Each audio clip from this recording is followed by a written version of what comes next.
bị bọn buôn người đẩy lên bản đấu giá. Trước mắt tôi đột nhiên xuất hiện hộp gợi ý.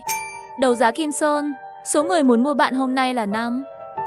Hôm nay số tiền giao dịch của bạn là 1 vạn tệ. Đồng thời, dưới đài cũng có 5 người trên đầu cũng bật lên hộp gợi ý. Thân chào cả nhà, không nên xem chùa đâu đó. Nhớ đăng ký, like, comment để ủng hộ team nha. Vương An Phúc hay ăn lời làm. Nếu bị hắn mua, 5 năm sau, bạn làm việc quá sức và ngất xỉu, bị hắn vô tình ném vào núi sâu cho gấu ăn. Tôn Đại Thành, con trai trưởng làng nằm mơ cũng muốn có con trai. Nếu được hắn mua, mùa đông 3 năm sau, bởi vì bạn sinh đứa con gái thứ 3 sẽ nhốt trong phòng củi đói chắt. Lưu Nhị Cẩu, chân sai của con trai thôn trưởng bị hắn ta mua lại. 1 tháng sau bạn sẽ bị hắn mang đến tặng cho con trai thôn trưởng. Mà 2 tháng sau, nam nhân trong làng đều là tình một đêm của bạn. Lý Đức Phát kẻ nát rượu, nếu bị hắn mua, nửa tháng sau bạn sẽ bị đánh chết trong lúc hắn say.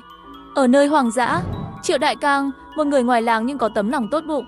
Nếu bị hắn mua, bạn giả vờ đáng thương và buôn bán khó khăn, có lẽ còn một cơ hội thoát khỏi núi. Tim đập rất nhanh, nhìn trái phải xem, phát hiện hình như không có ai nhìn thấy hộp đề mục như tôi. Vậy chứng minh hộp gợi ý này chỉ tôi mới có thể nhìn thấy. Tôi hít một hơi thật sâu, để cho tim bớt đập nhanh lại. Dân chúng Thanh Sơn lúc này đã vây quanh rồi. Nhìn tôi và 4 cô gái khác bị bắt cóc tới. Từng người một đều vui vẻ, bình luận bừa bãi như hội chợ chùa vậy. Và ra giá với bọn buôn người, có vẻ như họ đang mua và bán bò và cừu bình thường. Tôi nghe nói giá của tôi là cao nhất, được gọi đến 1 vạn. Và những kẻ buôn người đã đưa chúng tôi đến đây, luôn bày ra bộ mặt lạnh như băng, không để ý đến những người này. Họ phải đợi cả làng tới. Mới bắt đầu đấu giá, 2 cô gái bên tai tôi khóc lóc cầu xin lòng thương xót. Rất đáng thương. Nhưng nếu điều này mà có ích thì ở đâu còn có sự tồn tại của những kẻ buôn người. Những người như họ căn bản không có lương tâm. Tôi có trốn thoát được không? Là dựa vào hộp gợi ý và đại thúc ngoài thôn kia. Đây là cơ hội duy nhất có thể trốn thoát được của tôi. Tôi nhất định phải nắm bắt cơ hội. Triệu Đại Cang là một ông chú đội mũ rơm, ăn mặc rách rưới, da vàng đen, thường xuyên ra đồng làm việc. Lúc này một tay của chú ấy nắm chặt túi áo. Nhìn ánh mắt tôi có chút lo lắng. Rõ ràng, chú ấy nghèo hơn nhiều so với 4 người mua khác. Vì vậy sao chú ấy có thể mua được tôi trong tay 4 tên kia được? Nhưng lúc này, trước mắt tôi lại xuất hiện hộp nhắc nhở, đừng bỏ cuộc. Cố gắng thay đổi tình hình, có lẽ chúng ta có thể tìm ra cách để sống sót. Gợi ý này có nghĩa là gì? Có nghĩa là tôi có thể thay đổi suy nghĩ của họ sao? Tôi vực lại tinh thần nhìn lại 5 người. Một người đi tìm vợ để làm việc, một người là để sinh con trai, một là kẻ làm chân sai cho kẻ khác, một người là kẻ nát rượu. Tôi nên nói gì đó để khiến họ từ bỏ ý định mua tôi. Đây là Chu Đại Hải bên cạnh ho một tiếng. Sau đó lớn tiếng nói, quy tắc đều hiểu chứ. Bán từng cái một, giá cao nhất được, nhưng tôi chụp được rồi, nếu không có tiền để thanh toán. Lời nói không tốt đẹp của tôi đặt ở phía trước. Đừng trách tôi.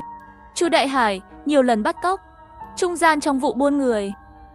Đừng đắc tội với hắn ta, nếu không bạn sẽ bị đánh ít nhất là nửa tiếng. Bất kể là các kiểu chửi, nhưng nếu bạn có thể trốn thoát, đừng bỏ qua hắn. Bắt đầu từ ai nào? Và lúc này trước mắt tôi lại hiện lên hộp gợi ý. Không phải bạn có ý tưởng rồi sao? Bắt đầu đi, chính là bây giờ. Tôi ngay lập tức phản ứng lại. Phương pháp của tôi là đúng rồi, không do dự. Tôi đầu nói, bắt đầu từ tôi đi. Một số âm thanh khẩn cấp khiến Chu Đại Hải sửng sốt. Dân làng cũng cười rộ lên. Mấy người nhìn xem, con vội vàng bán mình đi kìa. Thật là một thứ vô liêm sỉ. Tôi giả vờ không nghe thấy, chỉ thầm chửi thề trong lòng. Nhất định phải làm cho những người này phải trả giá. Chu Đại Hải nhìn về phía tôi lập tức giả vờ yếu ớt, ho một tiếng, giọng nói yếu ớt giải thích. Từ nhỏ sức khỏe tôi đã không tốt lắm, uống nhiều thuốc cũng không khỏi. Cho nên đứng lâu rồi thì chân đã mềm nhũn, tôi muốn nhanh xuống nghỉ ngơi. Chu Đại Hải tức giận quát một tiếng, nói nhảm nhí cái gì đây? Ngươi lại nói nhảm, tin hay không, lão tử đánh chết ngươi giờ. Sau đó quay lại và nói với khán giả, tôi sẽ nói với mấy người, các nhà đầu này trong thành phố được nuông chiều. Sau này làm việc chịu khổ thì cái gì cũng khỏe lên thôi. Chỉ có con nhà đầu da trắng này, nó là sinh viên trong thành phố. Ghen tốt lắm đấy. Giá khởi điểm của cô ta là 5.000 tệ, mỗi lần tăng giá không được dưới 500. Chỉ có cô gái này mua về chắc chắn có thể sinh con trai, còn là con trai có văn hóa. Nhưng điều Chu Đại Hải không biết là sau khi tôi nói sức khỏe tôi không tốt, đứng lâu sẽ mệt. Hộp gợi ý của Vương An Phúc đã thay đổi. Nghe nói sức khỏe của bạn không tốt, Vương An Phúc khôn ngoan nghĩ rằng bạn không thể làm việc. Mua bạn về thì sẽ chịu thiệt, bỏ quyền mua với bạn. Trong lòng tôi rất vui. Phương pháp của tôi đúng rồi. Đang định nói gì đó, để những người khác cũng từ bỏ ý nghĩ đó đi. Lại nghe con trai trưởng làng hét lên 6.000 tệ. Tôi trả 6.000. Tôi vô thức nhìn về phía Triệu Đại Cang. Sau đó ông chủ ấy nhìn con trai trưởng làng, liền cúi đầu xuống. Ông chủ đó không ra giá nữa. Dân sợ quan không cho con trai trưởng thôn bỏ cuộc. Triệu Đại Cang tuyệt đối không thể ra giá nữa để mua tôi được. Tôi phải giải quyết con trai trưởng làng trước đã. Ông chủ ấy mới dám ra giá. Ánh mắt luôn là con trai trưởng làng. Hắn đang khoanh tay trước ngực, là kiểu nhất định phải mua được. Đứng bên cạnh là tên chân sai Lưu Nhị Cầu trực tiếp hét lên. Cô gái này, Chu ca nhìn chúng rồi, các người đều nhường nhau một chút. Và chỉ cần hét lên như vậy, hộp gợi ý của cuộc đấu giá đã thay đổi. Buổi đấu giá Kim Sơn, số người muốn mua bạn hôm nay là 2. Hôm nay số tiền giao dịch của bạn là 1.600.000. Tôi sửng sốt, sao còn tăng nữa rồi? Nhìn lại là Lý Đức Phát của công ty gia công phần mềm. Gia công phần mềm, hắn đã thấy qua thế giới bên ngoài. Người khinh thường nhất chính là gia đình trưởng thôn. Có vẻ như anh ta sẽ đấu với con trai trưởng làng. Quả nhiên sau đó Lý Đức Phát liền kêu giá 7.000 tệ. Con trai trưởng thôn lập tức tức giận nhìn lại. Lúc đó lại là muốn tăng giá. Nhưng không được, nếu để họ tăng giá nữa, vượt quá mong đợi của Triệu Đại Cang, ông ấy không mua được tôi chắc chắn sẽ chết. Tình hình khẩn cấp, tôi đành phải nói tiếp. Đừng vội, tôi vẫn chưa giới thiệu bản thân. Sao mọi người nhiệt tình thế? Tôi mỉm cười nhìn mọi người. Mọi người cũng nhìn về phía tôi. Chu Đại Hải nghĩ tôi đã quen rồi, cười lên vui vẻ. Vậy thì cô giới thiệu bản thân đi, xem có thể dành cho mình một gia đình tốt không? Tôi nuốt nước bọt. Mạnh mẽ tiếp tục nói. Nhà tôi ở làng nước. Nơi đó có rất nhiều người đẹp, cho nên cha tôi đặt cho tôi một cái tên là Trịnh Đa Nữ. Nghĩa là sau này sẽ có thể sinh nhiều con gái. Và ai cũng là người đẹp. Nếu ai cưới tôi, vậy chắc chắn sau này chúng ta sẽ có rất nhiều cô con gái dễ thương nên. Cô đang nói cái mẹ gì vậy? Chu Đại Khải tiến lên và đấm tôi một phát. Đấm vào bụng tôi. Tôi đau đớn và ngã xuống đất. Đúng là ngứa đòn mà. Mặc dù bị oánh, nhưng tôi thấy dấu hiệu của con trai trưởng làng thay đổi. Con trai trưởng làng đã từ bỏ lý do mua bạn, nguyên nhân là cô không thể sinh được con trai. Chu Đại Hải biết mình đã mất rất nhiều tiền. Trạng thái bây giờ của hắn ta đang khá tệ, nhanh tìm cách làm cho hắn bình tĩnh đi, nếu không bạn sẽ bị bán cho Tú bà và Châu. Cô cười lạo kim ở trong đùi đó. Tôi run lên, không thể quan tâm đến nỗi đau bị đánh nữa. Đứng dậy muốn nói thêm điều gì đó để cứu vãn. Đại ca, tôi đã học đại học. Tôi có thể dạy cho trẻ em trong làng. Tôi có thể làm cho tất cả chúng có thể đỗ vào đại học. Cho tôi một cơ hội nữa, nhất định sẽ có người muốn mua tôi. Nhưng câu trả lời lại là một cú đấm. Vừa muốn ngã xuống, lại bị Chu Đại Hải kéo sợi tóc mái lên, chế nhạo nói, lao tử bán sinh viên đại học này, cả hai tay đều không đếm hết được. Mày nghĩ mày là cái gì? Còn có người sẽ mua mày. Mày hỏi họ xem. Giờ ai muốn mua mày nữa? Tôi vội quay đầu. Thật nhìn liền thấy con trai trưởng thôn và Lý Đức Phát, hộp gợi ý trên đỉnh đầu. Tôi rơi vào tuyệt vọng. Con trai trưởng làng bây giờ rất ghét bạn. Mua bạn về, hắn nghĩ bố hắn sẽ oánh gãy chân của hắn. Lý Đức Phát quyết định mua cô gái khác làm vợ. Nhưng anh ấy không bao giờ quên bạn. Bạn có thể gặp anh ấy ở chỗ Lạo Kim vào buổi tối. Không đúng.